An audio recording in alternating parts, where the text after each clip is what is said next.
Top on ಟಿವಿಗೆ ಸ್ವಾಗತ. ಅರಣ್ಯ ಸಿದ್ದೇಶ್ವರ ದೇವಸ್ಥಾನದ ಪೂಜಾ ವ್ಯಾಜ್ಯ, ಅಧಿಕಾರಿಗಳ ಮಧ್ಯಸ್ಥಿಕೆಯಿಂದ ಪೂಜೆಗೆ ಅವಕಾಶ. ಹಾರುಗೇರಿ ಪಟ್ಟಣ ಸಮೀಪದ ಸುಕ್ಷೇತ್ರ ಯಾಲ್ಪಾರಟ್ಟಿ ಗ್ರಾಮದ ಪ್ರಸಿದ್ಧ ಅರಣ್ಯ ಸಿದ್ದೇಶ್ವರ ದೇವಸ್ಥಾನದಲ್ಲಿ ದೇವರ ಪೂಜಾ ಹಕ್ಕು ಸಂಬಂಧ ಉಂಟಾಗಿದ್ದ ವ್ಯಾಜ್ಯವನ್ನು ಅಧಿಕಾರಿಗಳ ಮಧ್ಯಸ್ಥಿಕೆಯಿಂದ ತಾತ್ಕಾಲಿಕವಾಗಿ ಬಗೆಹರಿಸಿ ನಿಗದಿತ ಸರತಿಯಂತೆ ಪೂಜೆ ನೆರವೇರಿಸಲು ಅವಕಾಶ ಕಲ್ಪಿಸಲಾಯಿತು. ದೇವಸ್ಥಾನದ ಪೂಜಾ ಹಕ್ಕು ಒಡೆಯರ ಕುಟುಂಬದ 3 ಸಹೋದರರಿಗೆ ಸೇರಿದ್ದು, ಪ್ರತಿ 4 ತಿಂಗಳ ಸರದಿಯಂತೆ ಪೂಜೆ ನಡೆಸುವ ಪದ್ಧತಿ ಹಲವು ವರ್ಷಗಳಿಂದ ನಡೆದುಕೊಂಡು ಬರುತ್ತಿದೆ. ಆದರೆ ಈ ಬಾರಿ 3ನೇ ಸರತಿಯಲ್ಲಿದ್ದ ವ್ಯಕ್ತಿಯು ಮೊದಲನೇ ಸರತಿಯ ಆನಂದ ಶ್ರೀಮಂತ ಒಡೆಯರ ಮತ್ತು ಉದಯಕುಮಾರ ಮಾರುತಿ ಒಡೆಯರ ಎಂಬ ವ್ಯಕ್ತಿಗೆ ಪೂಜಾ ಹಕ್ಕು ಬಿಟ್ಟುಕೊಡಲು ಒಪ್ಪದ ಹಿನ್ನೆಲೆಯಲ್ಲಿ ವಿವಾದ ಉಂಟಾಗಿತ್ತು. ವಿಷಯದ ಗಂಭೀರತೆಯನ್ನು ಅರಿತ ರಾಯಬಾಗ ತಹಶೀಲ್ದಾರ್ ಮಹಾದೇವ ಸನಮುರಿ ಹಾಗೂ ಹಾರುಗೇರಿ ಪೊಲೀಸ್ ಠಾಣೆಯ ಪಿಎಸ್ಐ ಮಾಳಪ್ಪ ಪೂಜೇರಿ ಅವರ ನೇತೃತ್ವದಲ್ಲಿ 2 ಪಕ್ಷಗಳೊಂದಿಗೆ ಮಾತುಕತೆ ನಡೆಸಲಾಯಿತು. 3ನೇ ವ್ಯಕ್ತಿಗೆ ಕಾನೂನು ಹಾಗೂ ಸಂಪ್ರದಾಯದ ಬಗ್ಗೆ ಮನವರಿಕೆ ಮಾಡಿಕೊಟ್ಟು ಮೊದಲನೇ ವ್ಯಕ್ತಿಗೆ ನಿಗದಿತ ಸರತಿಯಂತೆ ಪೂಜೆ ನೆರವೇರಿಸಲು ಅನುಕೂಲ ಕಲ್ಪಿಸಲಾಯಿತು. ಈ ದೇವಸ್ಥಾನದ ಪೂಜಾ ಹಕ್ಕು ಸಂಬಂಧಿಸಿದ ವ್ಯಾಜ್ಯ ಈಗಾಗಲೇ ನ್ಯಾಯಾಲಯದ ಮೆಟ್ಟಿಲೇರಿದ್ದು, ಅಂತಿಮ ತೀರ್ಪು ಬರುವವರೆಗೆ ಶಾಂತಿ, ಕಾನೂನು ಸುವ್ಯವಸ್ಥೆ ಹಾಗೂ ಸಂಪ್ರದಾಯಕ್ಕೆ ಧಕ್ಕೆಯಾಗದಂತೆ ನಡೆದುಕೊಳ್ಳುವಂತೆ ಅಧಿಕಾರಿಗಳು ಸಂಬಂಧಪಟ್ಟವರಿಗೆ ಸೂಚನೆ ನೀಡಿದರು.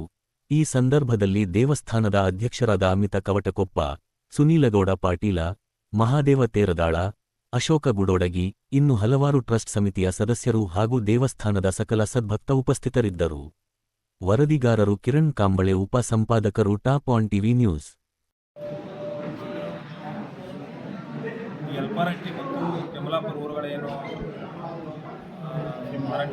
ಯಮಲಾಪುರ ಅರಣ್ಯ ಸಿದ್ದೇಶ್ವರ ದೇವಸ್ಥಾನ ಇದೆ. ಸುಮಾರು ವರ್ಷಗಳಿಂದ ದೇವಸ್ಥಾನದ ಪೂಜೆಗೋಸ್ಕರ ಪೂಜಾರಿಗಳಲ್ಲಿ ಇನ್ನೂ ಮಾನ್ಯ ಸಿವಿಲ್ ನ್ಯಾಯಾಲಯದಲ್ಲಿ ಕೇಸ್ ನಡೆದಿದೆ. ಅದರ ಮಧ್ಯೆ 2025ನೇ ಇಸ್ವಿಯ ಮಾರ್ಚ್ ತಿಂಗಳಿನಲ್ಲಿ ಆಗಿನ ತಹಶೀಲ್ದಾರ್ PSI ಎಲ್ಲ ಊರಿನ ಪಂಚರ ಸಮಕ್ಷಮ ಒಂದು ಮುಚ್ಚಳಿಕೆ ಪತ್ರ ಬರೆದುಕೊಡ್ತಾರೆ.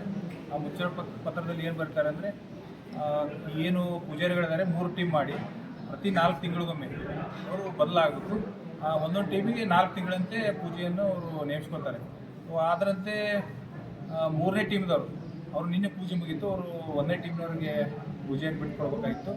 ಬಟ್ ಅವರು ನಿನ್ನೆ ತಂಟೆ ತಕರಾರು ಮಾಡಿ ಆ ಪೂಜೆ ಬಿಟ್ಟುಕೊಡಲಿಲ್ಲ. ಅವರು ಗಲಭೆ ಕೂಡ ಮಾಡಿದರು. ಇವತ್ತು ನಾವು PSI ಅವರು ಇಲ್ಲಿ ಊರಿನ ಗೌಡರು ಎಲ್ಲ ಕಮಿಟಿ ಅಧ್ಯಕ್ಷರು, ಮೆಂಬರ್ಸು ಮತ್ತು ಎಲ್ಲ ಈ ಊರಿನ ಪಂಚರು ಸೇರಿ ಏನು ಇವತ್ತು ಪೂಜೆ ಮಾಡ್ತಾಯಿದ್ರು 3ನೇ ಟೀಮ್ದವರು. ಅವರಿಂದ ನಾವು 1ನೇ ಟೀಮ್ದವ್ರಿಗೆ ದೇವಸ್ಥಾನದ ಬೀಗವನ್ನು ಇವತ್ತು ಈ ಸಂದರ್ಭ ದೇವಸ್ಥಾನದ ಪೂಜೆಯನ್ನು ಮಾಡಲಿಕ್ಕೆ ಅವರಿಗೆ ಅನುಕೂಲ ಮಾಡಿದ್ವಿ. ಸರ್, ಒಬ್ಬರಿಗೆ ಎಷ್ಟು ತಿಂಗಳ ಅವಕಾಶ? ಒಬ್ಬರಿಗೆ 4 ತಿಂಗಳು. ಯಾವ ಮಂತ್ನಿಂದ ಯಾವ ಮಂತ್? ಅಂದರೆ ಇವತ್ತಿಂದ ಸ್ಟಾರ್ಟ್ ಆದರೆ 4 ತಿಂಗಳು. ಮತ್ತೊಬ್ಬರಿಗೆ ಅದ ನಂತರ 4 ಹಾಂ.